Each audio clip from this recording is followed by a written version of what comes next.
Well, thank you so much for joining us on Let the Healing Begin podcast. I'm your host, Asia, and today we have Adam Lucero on with us. How are you doing, Adam? I'm doing fantastic. Excited to be here. That's great. So without further ado, would you tell everyone where you're from? Yeah, so originally from a small town called Camarillo. I say small, I guess it's relative to where you live. So 80,000 people or so. But it's in Southern California, so like in between LA and then Santa Barbara. Okay. So let's go back to your childhood. Growing up, did you have mom and dad or a single parent, or how was that? Yeah, so both my mom and dad, and still do so. Very fortunate. And then also three older brothers. So grew up in a really environment that was very competitive. Always playing video games, or we could go to the park and see who's going to throw this rock closest to the tree. So definitely a very competitive person. Okay. So did you and your brothers get along well when you grew up? Oh yeah, and we still do. And it's crazy. I'm not saying this to brag, but we have a very strong relationship with each other. And so whenever anyone else sees us interact with each other, they can tell very unique and very strong bonds. That's good. That's amazing. Mm-hmm. So, after you finished high school, did you go to college? Yeah, so I actually had a scholarship to Cal Poly San Luis Obispo for track and cross country. So ran there for about a year, did really good in that first year. But then I got injured and I just realized I'm not going to the Olympics. If I was in a different sport like basketball or something, it's maybe there's more, it's worth the energy and effort to recover and get back into it. But I'm in my sport, you're not going to the next level, maybe the top 1%. And even then, so I just kind of realized at that point, I was like, you know what, the time, energy isn't worth it. I'm not as passionate about running as I used to be. So ultimately, I decided to quit my second or third year, somewhere in that territory. And so kind of just focused on having a good time in college, graduated. And then I actually had accepted a sales job in San Francisco. And so 2 weeks before the job started, I was up there looking for housing.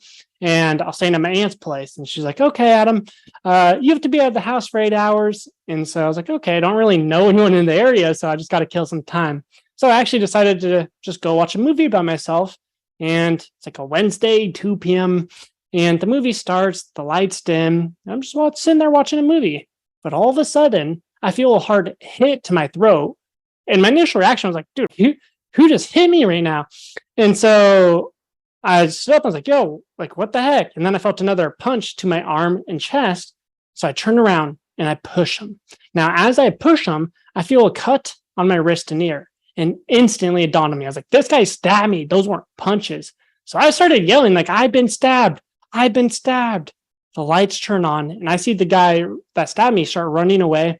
And I'm bleeding out. So this guy stabbed me in the throat with the chef knife, the ones that get bigger, closer to the handle. You can probably see the scar depending on the angle there. But yeah, I went halfway through my throat, punctured my lung, and went extremely deep in my arm, almost out the other side. So I'm bleeding out. And so I take off my shirt and I wrap it around my neck and I'm just holding the blood in.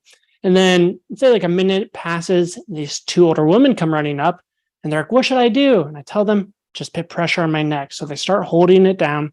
And then I hear someone say, should we call 911? And I lose it.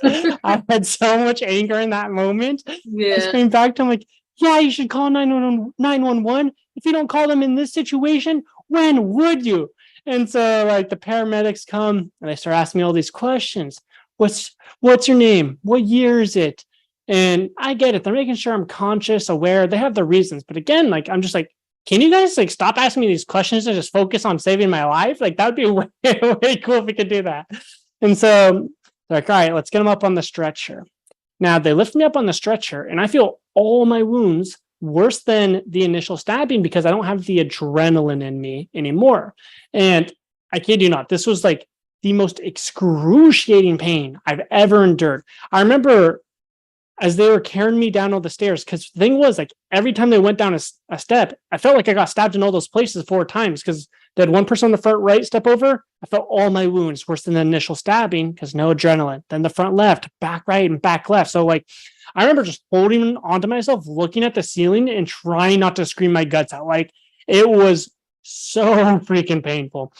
And I remember them taking me we get out of the theater, and I remember making eye contact with this woman on the sidewalk, and she was looking at me like, what just went down in there? Because I was obviously messed up. And so I get in the ambulance and I start to relax because I'm like, okay, the paramedics got me. And as soon as I get that thought, I feel a cold rush through my entire body. And it dawned on me. I was like, I lost a lot of blood. Like I could definitely die here. And I see them come over with this oxygen mask. And I remember thinking, don't fall asleep. You're not supposed to fall asleep in this situation. They put the mask over my face. I'm knocked out. Like whatever it was potent stuff. There's no way you're staying up to that stuff. Yeah. And so I wake up 7 days later from an induced coma, and I'm living off tubes, like plugged into me everywhere. And I was just weak and broken, like literally as weak and broken as you could get. So first of all, I used to be 6 foot, like 170 pounds, like 8% body fat, pretty jacked. Now I'm 130 pounds or so. And so like I lost all my muscle I put on from years of weightlifting, sticks and bones. And I could just feel my body was so malnourished, like, because the only food and nutrients I was getting were through tubes going up to my nose. And I could like feel myself feeling like super weak and malnourished. Like I started to understand like people in Africa or where they don't have much food. I was like, I now understand a glimpse of how you guys feel because my body just felt so weak.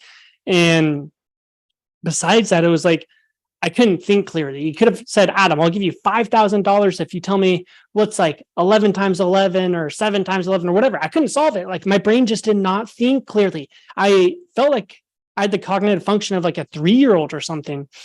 And so I was at this point where I was left wondering, like, can I still hit my goals in life? Or is my potential destined to rot away with my ambitions? And so I was just full of this fear, this self-doubt. I felt like wanting to quit. I was enraged, like, of course this happened to me. My life's done for.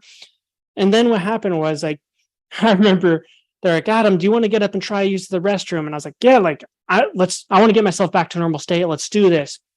And so I lean up because I'm sitting in the bed, like kind of at this angle, like 45-degree angle. And so I literally moved my head up to like a 60-degree angle.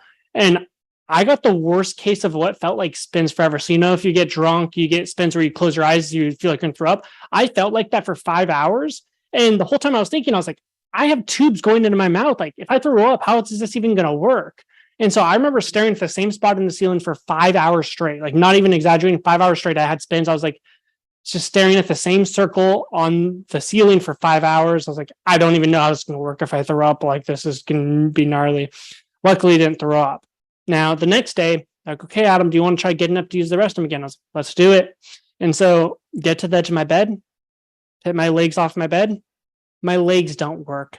And this just fueled me with a rage. I was like, I used to be a Division I track athlete. Now my legs, they don't even work. They can't even support me from standing up. So that just goes to show, first of all, how quickly your body will decay if you don't use it. But it was really in this moment, I just vowed to myself, I was like, you know what? This happened to me. This sucks. But I can't sit here just saying, cursing the world and blaming other people. Like, the only thing I can do is choose how I'm going to respond moving forward. And so this really switched my mental perspective. And I was like, you know what? I'm going to do whatever it takes to get myself back into my full power because I don't want to live the rest of my life being a victim, blaming others, cursing at the world. And so at that moment forward, I just said, you know what? Whatever it takes, I'm going to do it. And so I even remember when I was in the ICU, like they're all telling me, you just need to rest.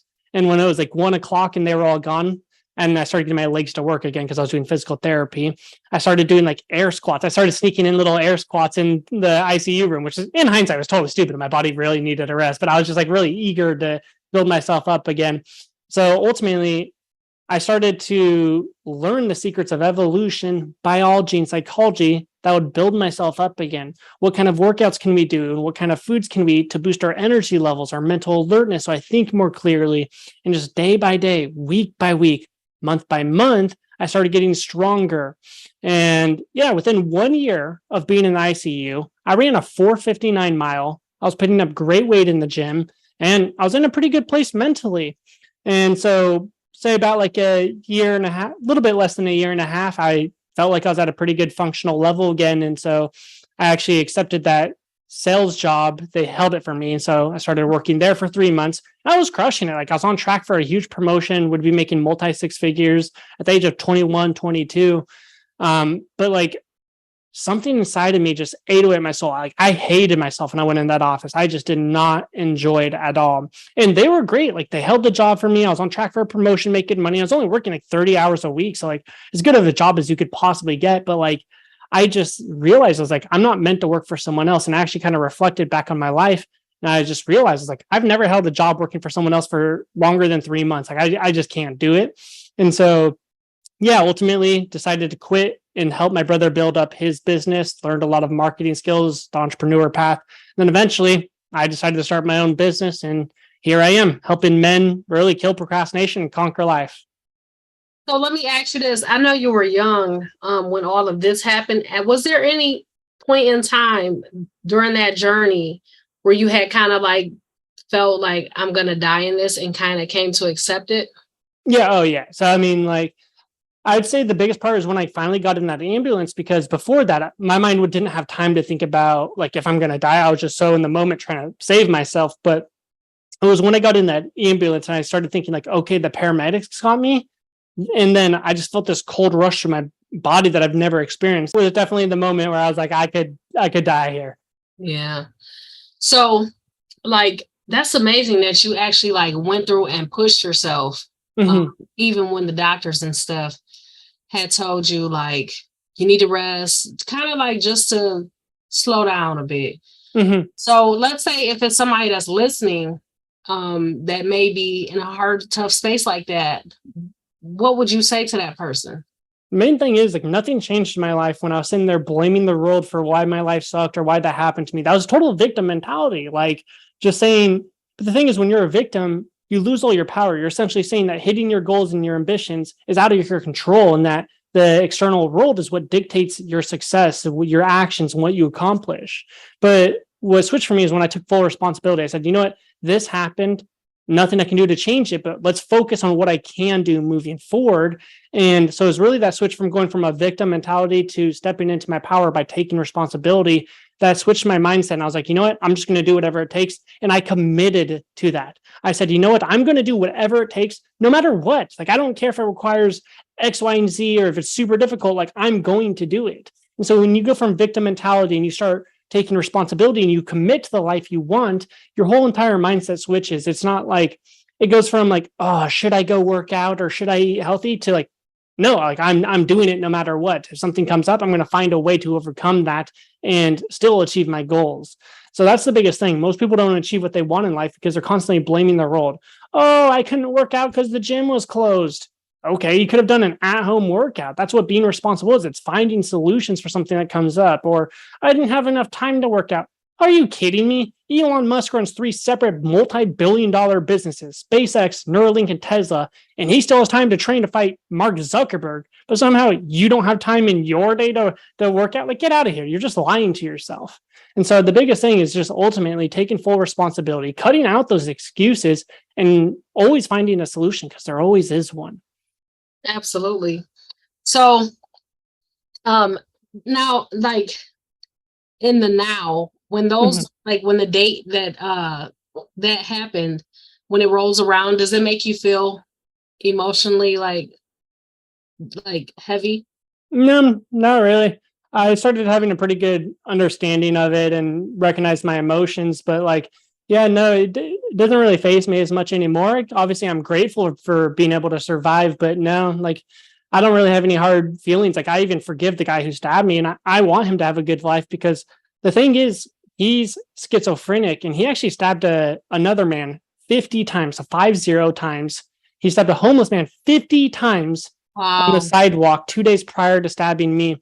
And so the thing was, though, like, obviously we were in court, but he was insane. Like, he was in his own world, schizophrenic. And so he couldn't really be in court. And so he worked with like a therapist, psychiatrist, whoever. And once he regained consciousness, he found out what he did. He pled guilty because he felt terrible about it. And so it just goes to show, like, he was battling his own demons. Like, he wasn't even aware of what he was really doing. But, and who's to say, like, if I wasn't in his situation, like, who's to say that I wouldn't have done the same thing? Like, when you have access to bad food, you're not drinking water, and you don't have money, and you're homeless, it's like your mental state gets messed up, you know? Like, he was battling his own demons, and I hope the best for him. And so I think it's really having that mindset that's allowed me to just release a lot of the anger and resentment. And I just kind of realized like holding on to that stuff isn't serving me towards a better life. Like, do I want to let this event still control my emotional state and what I'm going to do in my life? Like, no, I'm just going to release this anger, forgive him, and do my thing moving forward. Like, I want the best for him. Like, the fact that he pled guilty when he found out shows his intentions are good. So how long did it take them to catch him? Oh, he was caught that day. Really? Mhm. Did you have to sit in the courtroom and like see him? No, I could have if I wanted, but it was one of those things I was like, I don't really care. Yeah. That's major. You know what? And forgiveness is so tough. Like, Oh yeah. some of us have a hard time with forgiveness, but honestly, forgiveness is not for us. It's for the other person. Mm-hmm. I mean, it's not for the other The person. person's for us. Yeah. It's for us, because that person is going to go on and live in life. And, we're stuck in this bondage of unforgiveness, Mm-hmm. and it can be hard, and it's unnecessary. Mm-hmm. Yeah, So absolutely. how have you taken your experience and worked it into your life now? Yes, I mean, a lot of the times, like, first of all, I created like a few videos around my whole story here, and how it inspires a lot of people. Like, most of the people I work with tell me, they're like, dude, your story was like really what got me over the edge and really inspired me to change my life and to work with you. And so, like, I would say that's one of the biggest things is like the inspiration from that story allows me to help other people and to help them go through the process that I went through to become the more powerful version of myself and really become the man I have the potential to be. And so I would say that's the biggest aspect that my story really benefits my life now. Absolutely. Have you worked with any other victims? Like, well, I'm not calling you a victim. We're saying you're No, I know what you mean. Have you worked with any other victims to help them? There's been a few people that have gone through like, yeah, some incidents where they've been attacked and stuff like that. Not too many, but I think what just people resonate with that story is like the challenges and the adversity, right? Like, it's not necessarily all the people that are victims that are going to resonate. Sure, it probably resonates more with them, but even other people, it's just the state of where I was. I felt like weak, feeble, and powerless. And oftentimes people kind of have that. They're full of self-doubt and the same fears that I had. Absolutely. Mhm. You are so inspirational. I'm so Appreciate grateful to have you here. Like, this is insane. it. Yeah, it's one of the stories you only hear about in the news until it happens to you, apparently. Yeah, that's crazy. That Mhm. is so insane. I'm so grateful that you're still alive and that you are not like harboring any ill feelings. Like, you are Mhm. forgiven and you've moved on and things like that. So let me ask you this. How did you come up with the mindset coaching? Yeah, so I mean, I've had multiple programs, whether I've had a fitness one where I help you get the physique you want, but then it's just like it was cool. I can help anyone get a six pack, look good, like whatever it is, and like obviously they're happy if they get that transformation. But the thing is, I've had some mindset programs in the past as well, and I just realized like I transform people's lives. Like the testimonies that we have in the success stories are so good that literally people don't even believe them. And the reason I say that is because like the transformation they get is so powerful. Like they come in here, they feel weak, they feel like they're just not accomplishing life, even though they know they can do so much better. They work with me for a month, sometimes 2 months, and it's like, boom, they're a new version of themselves. They're executing, there's no more excuses, and they just crush and they start making so much more money. They start having this unstoppable confidence in themselves because they know they can tackle whatever life throws at them. If a problem arises, they're going to solve it.